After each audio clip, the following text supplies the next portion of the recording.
Hey, what's up? It's Jim, and today we'll be talking about Friday the 13th, the final chapter, or Friday the 13th for the final chapter, whichever you would prefer. A couple years ago, it was a Friday the 13th, and I was looking through the TV guide, and I realized no one was playing any Friday the 13th movies.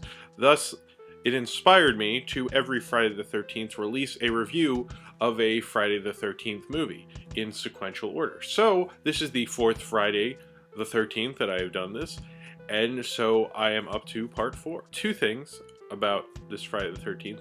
One, it is actually my younger brother's birthday, so happy birthday, Joe. Kind of coincidentally, this is actually the 28th anniversary of this film's release. It actually came out on April 13th, 1984. So, yeah, kind of by accident, but that's kind of cool. It was the second Friday the 13th film to be released on a Friday the 13th. They described it as a fun roller coaster ride when they were making the first one, and I feel like that spirit is ingrained in this film. And it kind of feels like they're like, let's bring this back to where it needs to be. You know, this is the film I really wish part 3 had been, instead of doing the gimmicky 3D thing. I just didn't like that, and I didn't feel like it was as well made or as well shot. And as soon as this film started, I was like, oh wow, like I like the way this is shot. And it's very formulaic.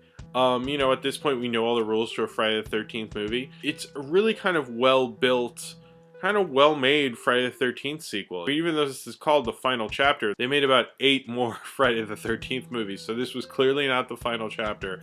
And they have several times tried to stop this franchise, but then people are like, yeah, but the last one made a lot of money, so why don't we keep going? But it's funny it's called the final chapter. It has the most nudity of any Friday the 13th movie, and I think it's a lot more titillating, no pun intended, and it's a lot gorier. The death scenes are very surprising. There's a lot of times where you think it's going one way and it goes a completely different direction than you thought, and that's like so scary and so much fun. When I look at this, I like kind of embrace it as being something that keeps wanting to cash in, but it's so glorious at it, you know? Halloween 4 wasn't this good, but this film, it kind of feels like there's a love of this film from the people who made it. It does a little bit of the perspective camera thing. I feel like they kind of dropped that after the second one.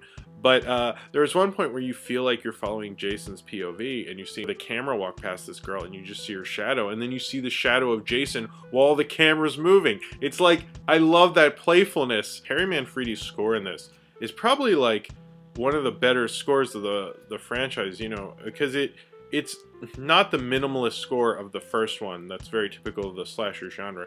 He definitely has that in there, but he has like this orchestration, some creepy, moody music. He definitely tried to like elevate the score. You know, the franchise has changed, been through a lot already. We're up to 4 movies. He didn't want to do the same score that everyone's doing, you know, that Halloween started. And it felt like he combined like kind of more 30s horror scores with the slasher score and made this really interesting mix. I really like the score. The score is part of the fun because it can mislead you at times. It can really help that cheap scare. Sometimes it definitely amps up the scares when, you know, it does the whole like psycho riff thing. I like Corey Feldman and Crispin Glover in this. Crispin Glover's dance, when that song's on, he's dancing like an idiot, but it's just like this like kinetic robot or something. But most of the cast, you know, I didn't find them as annoying as I did the last film. You know, I found a lot of those cast members annoying, and often teenagers in horror films can be really irritating where you like you kind of want them to get killed. But even the annoying characters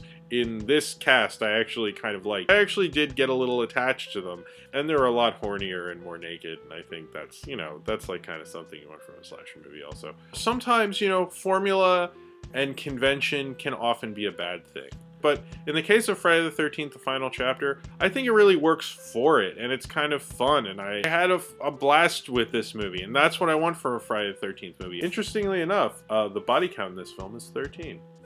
So if you have seen Friday the 13th, the final chapter, or Friday the 13th Part 4, the final chapter, and you would like to talk about it, then comment below in the comments, and subscribe if you would like to. The next film in my series of Friday the 13th reviews will be Friday the 13th Part 5 or Friday the 13th Part 5, A New Beginning. I will review on Friday, July 13th, 2012, so you won't have to wait that long. And it will actually be my 3rd Friday the 13th review this year, so there were actually 3 Friday the 13th in 2012.